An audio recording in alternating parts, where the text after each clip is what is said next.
Shukuru Mungu wetu wa mbinguni uduhaye kongera kuba hano kutupea nafasi ili tuweze kuonekana hapa kugira ngo dusangire ibyiza, ili tuchangie neno la Mungu, kugira ngo dusangire ibyiza byo muri Kristo, ili tuchangie mazuri katika Kristo. mubiriho byose Kwa yaliyo yote nta kindi cyiza ko kuba mu za Kristo. hakuna wengine ili kuongea maneno ya Kristo. Imigisha yindi yose baraka zingine zote zazigenda zigaheka, zinaenda na zinafika mwisho, ariko ya Kristo, lakini ya Kristo ni iteka ryose, ni ya milele na milele. haleluya haleluya. Amen. Tugiye kuganira hano mu gitabo cy'Imigani. Tunataka kuzungumza katika kitabu cha Methali. Ufite Biblia yera? Kiswahili. Kuna kitabu cha Kiswahili? Ndebera mu gitabo. Ni gice cha 8. Sura ni ya 8.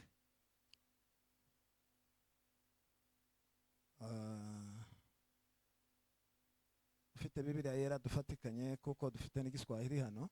Yule ambaye kuna Biblia takatifu atusaidie kwa sababu tuko na Kiswahili hapa. Ni gice cha 8 mirongo wa 22 na 23. Ni haya yake ni sura yake ya 8 na haya yake ya 22 mpaka 23. Wahabonye some. Acha nianze mara moja kwa Kiswahili kwa sababu mimi nimepata. Bwana alikuwa nami katika mwanzo wa njia yake, kabla matindo yake ya kale, nalitukuka tokea milele tangu awali, kabla haijawako dunia. Wakati inasema Uwiteka mwitangiriro ry'imirimo yari yarangabiye ataragira ico kupewa gifti mu mwanya baduhaye mutoya, kwa muda kidogo ambayo tumepewa, ngo mwitangira ry'imirimo ye tangu mwanzo ya kazi yote. Ibyo tubisanga hano mu gitabo cha Yohana Injili. Hiyo maneno tunayopata katika kitabu cha Yohana Injili. Azavuga neza cyane, anaongea vizuri. Azavuga ngo mbere na mbere habayeho jambo, mwanzo kulikuwa neno, ngo kandi jambo yahoranye n'Imana, na neno huyo alikuwa pamoja na Mungu, kandi yari Imana, na alikuwa Mungu.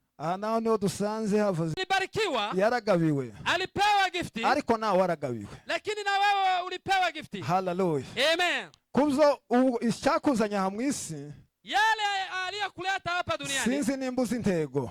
Sijua kama unatambua shabaha. Sinzi nimbuza intego. Sijua kama unatambua shabaha yako. Intego yakuzanye, shabaha ambayo imekuleta, nimbu yizwi ihagazeho. Kama unaijua na unaitambua na unaishimama hako, ufite umugisha mwinshi, uko na baraka mingi sana. Ariko nimutayuzi, lakini kama hujatambua hiyo baraka, nazo ufite ubuhanya, hiyo hauna bahati. Ariko reka tukubwire ngo, hata tukuambie uko yagabiye Yesu, visi Mungu alipea mtoto yake gifti, niko nawe Yesu yakugabiye. Vile ndipo Yesu na wewe alikubariki. Kandi izo yakugabiye byose, na yale yote alikupea. Hallelujah hallelujah. Amen amen. Hallelujah hallelujah. Hallelujah. Izo yakugabiye byose, yale yote alikupea, bisabwa kugira ngo ubikore neza. Inaomba ili uitende vizuri ama uifanye vizuri. Kandi kubikora neza, na kuifanya vizuri, ni uguca bugufi, ni kunyenyekea, ukagendana n'Imana, unatembea na Mungu, ukagendana n'Imana, unatembea na Mungu, kuko ibyaremwe byose, kwa sababu yaliyoumbwa yote, ngo byaremwe nawe, yaliumbwa na yeye, kuko yari mu gituza cya se, kwa sababu alikuwa katika kifua cha baba yake. Uzureba habe n'umwana ukundwa na se, atazama hata mtoto ambaye ni mpenzi ya baba yake, ntashakisha ibanga handi, hawezi katafuta siri kwingine, kuko abari kumwe na se, kwa sababu ako pamoja na baba yake. Abari umujanama wa se, yeye ni advisor wa baba yake, na se ni umujanama we, yeye ni mshauri wa baba yake, na baba yake ni mshauri. Umujanama wa so, kama unajua wewe ni mshauri wa baba yako, uzumenya kuko ibyiwe byose ari ibyawe, tambua kama yote yake ni yako. Nza nibuka igihe kimwe kera, mimi natambua tangu wa kitambo sana, ari umwana umwe babashije baramubaza ngo sizi inka ni zande. Kuna mtoto mmoja waliuliza, je, ngombe hizi ni za nani? Kuko zari inka za se, kwa sababu alikuwa malisho ya baba yake, aravuga ngo niziwe na se. akasema hizi ng'ombe ni zangu na baba yangu. Haleluya. Amen. Kuko ibya se ni ibyiwe, Kwa sababu ya baba yake ni yake, nawe iby'umwana ni ibya se. na hiyo ya mtoto ni ya baba yake. Waragabiwe, Ulibarikiwa, ulipewa gifti. waragabiwe. Ulibarikiwa ndugu. Ariko ahari, Sorry. ariko ahari, Lakini inawezekana, ari ubwo utobuze icyo umugabane wahawe uwo ari wo. inawezekana wewe haujue urithi wako ambayo unayo. Nicyo kiza gituma bigorana kuwukoresha, Ndio sababu inakuwa ngumu kuitumia. ugafata ibitari ibyawe, Unachukua yale si yako ariko ukareka ibyawe, na unaacha yako, kandi ukagira amaso y'ibyo na unakuwa na macho ya kutamani za wengine. ariko menya kuko wagabiwe, Lakini tambua kama ulibarikiwa yako. menye kuko wagabiwe. Tambua kama ulibarikiwa Ibyo yako. wagabiwe byose. Yale yote ulipewa ama ulibarikiwa nayo. Haleluya, haleluya. Amen. Bibiri ijambo ry'Imana, Biblia neno la Mungu. usomye aranyere gice cya Yohana, Ukisoma katika kitabu cha Injili ya Yohana, urwandiko rwe rwa mbere, katika barua yake ya kwanza, cyane ku gice cya 10 ku gice cya mbere ku murongo wa 14, Injili yake ya kwanza, sura ya kwanza mstari wa 14, azavuga ngo ikinege ngo Kristo ngo n'umwana w'ikinege cya se.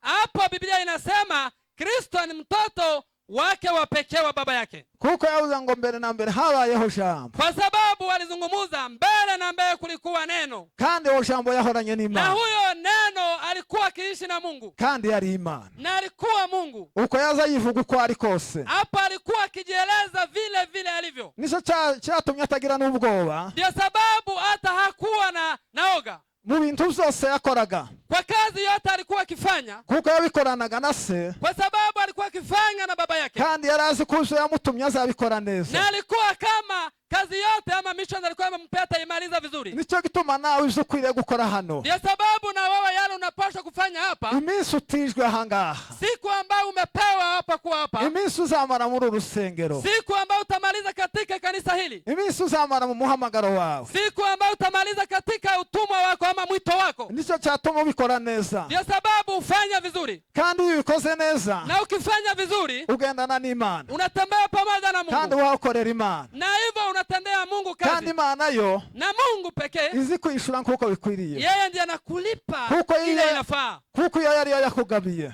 kwa sababu yeye alikuwa amekupokeza. Haleluya, haleluya. Amen. Yarakugabiye, Mungu alitupokeza, yarakutugabiye. Mungu alitupokeza ama alitupea mtoto yake. Haleluya, haleluya. Amen. Kuko ijambo ry'Imana riravugana mu gitabo cya Yohana, Neno la Mungu linasema vizuri katika Injili ya Yohana, riravuga ngo nimuguma muri je, mukikuwa ndani mwangu nanjye nkaguma muri mwe, nami nakaa ndani yenu, icyo muzasaba cyose kila chote mutaomba mu izina rya Data katika jina la Baba muzagihabwa. mutakipewa. Haleluya, haleluya. Amen. Haleluya, haleluya. Haleluya. Yabivuze neza kandi. Aliongea vizuri tena. Haleluya, haleluya. Amen. Icyo uzasaba cyose, Kila chote utaomba, icyo uzasaba kila cyose, chote utaomba, icyo ukeneye cyose, kila chote unatamani, icyo usaba cyose, kila chote unatamani uzagihabwa n'imbaraga z'Uwiteka, utakipewa na nguvu za Mungu, kuko wicishije bugufi kwa sababu umenyenyekea ukagendana na n'Imana, unatembea na Mungu, urasa n'Imana, unafanana na Mungu, urasa n'Imana, unafanana na Mungu, kuko ariyo yakwiremeye, kwa sababu Mungu ndiye alikuumba kandi guha ubutwari, na alikupea ushujaa, kandi ubutwari yaguhaye na hiyo ushujaa ni amekupea ukugira ngo uyivugire mu gihe nk'iki, ni kusema uongelee Mungu wakati hii, uyivugire mu gihe gisa n'iki, ongea kuhusu Mungu wakati huu, kandi mu gihe gisa n'iki na wakati inafanana hii, nugendana n'Imana na ukitembea na Mungu, nayo izagendana nawe, Mungu naye atatembea na wewe, nukorera Imana ukifanyia Mungu nayo kazi, izagukorera. na yeye atakusaidia. Aha mu gitabo cy'Imigani, Hapa katika kitabu cha Mithali, hano mu gice cya iki dusomye cya 10 igice cya 8 katika sura yake ya 8 ku 17 na haya yake ya 17, iravuga ngo nkunda bankunda, Biblia inasema napenda wale ambao ngo wananipenda, kandi abanshakana umwete na wale wanitafuta na bidii ngo bazambona. watanitambua. Iravuga ngo nkunda bankunda, Na napenda wale ambao wananipenda. sinzi uko uyikunda. Mimi sijua venye unapenda Mungu Umuntu yako. azamenye uko ayikunda, Mtu mwenyewe ndiye anajua venye anapenda Mungu, ariko ni ntawamenya uko uyikunda, lakini mwingine hawezi kutambua venye unampenda Mungu ariko yako, irabizi uko uyikunda. lakini Mungu mwenyewe anatambua venye unaipenda. Uko uyikunda Vile vile unaipenda, iragukunda kurenza uko uyikunda, yeye anakupenda anazidi kuliko venye unampenda. iragukunda uko uyirenze, Yeye anakupenda anazidi kuliko venye unampenda mwenyewe. kuko impamvu yazo tubivuga cyane, Kwa sababu tunaongea hivi kiwango ni nini?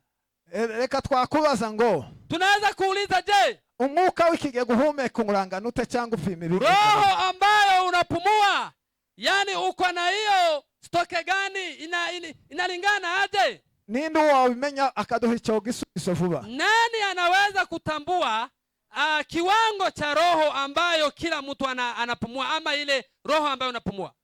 Ntawabasha kubigera ngo bimenye. Hakuna yule anaweza pima ajua hiyo kiwango hiyo roho. Ariko no kwa muganga, ugeze kwa muganga, hata ukienda katika hospitalini ama kwa daktari, niho uzurebera cyane kile ambayo unatazama sana. Ibindi byose birahenda, imiti irahenda, ariko iyo bageze hariya cyane ku gipimo cy'umwuka, vitu zote za hospitalini ni bei kali, lakini wakifika katika kipimo cha roho, umwuka wo kongererwa, kupima kiwango cha upumuzi ama kuongezewa upumuzi, kandi baza bawutanga, na wale ambao wanapeana hiyo pumuzi, ariko kila gipimo kirahenda kuruta ibindi bipimo byose. Hiyo kipimo iko bei kali kuliko vingine vipimo vyote. Ubazi bitangaza Imana izi gukorera, ukiangalia miujiza ambayo Mungu anatutendea, ariko ukabipima neza ukabanka ubigera, na unavipima vizuri, unajaribu kupima kiwango cha hiyo miujiza. Iso cyonyine gusa wagipima ukamenya umwuka uhumeka uko ungana uhereye mu gitondo bukira. Ukijaribu kupima hiyo miujiza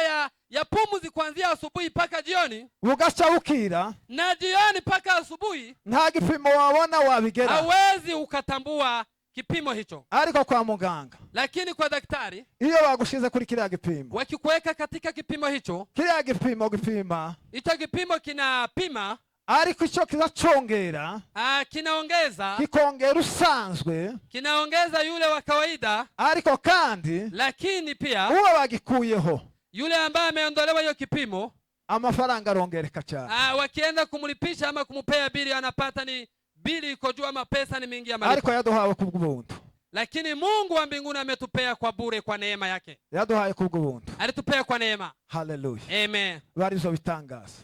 Hesabu hiyo miujiza ama hizo baraka, izo bitangaza uhereye kuri icyo ngisho. Kuanzia kwa hiyo miujiza, hari ibyawe ku giti cyawe, kuna yale yako binafsi Mungu amekufanyia, hariho n'ibindi ruzarusange, kuna yale ya ujumla. Sinzi uko uzubibara, sijue venye unahesabu hizo baraka, ariko ubitekerejeho neza, lakini ukifikiria vizuri kwa hiyo mibaraka, ukongera ukabitekerezaho neza, na unafikiria tena mara tena. Hariho umuririmbyi wavuze ngo ushobora iyo migisha ntusige n'umwe. Kuna mwimbaji aliimba hesabu hesabu hesabu kila siku hiyo mibaraka yote ya Mungu. Hallelujah, hallelujah. Amen. Uzuyibara neza, hesabu vizuri, hesabu ntusige n'umwe, usiache hata kamwe. Berega ni myinshi niyo gutangaza, yote ni mingi, yote ya kushangaza. Hallelujah, hallelujah. Amen, amen. Oh, hallelujah, hallelujah. Hallelujah. Iyo uja kunezerwa, ukienda kufurahi, uzutangira kuzimana yagukoreye, anzia kwa yale Mungu amekuta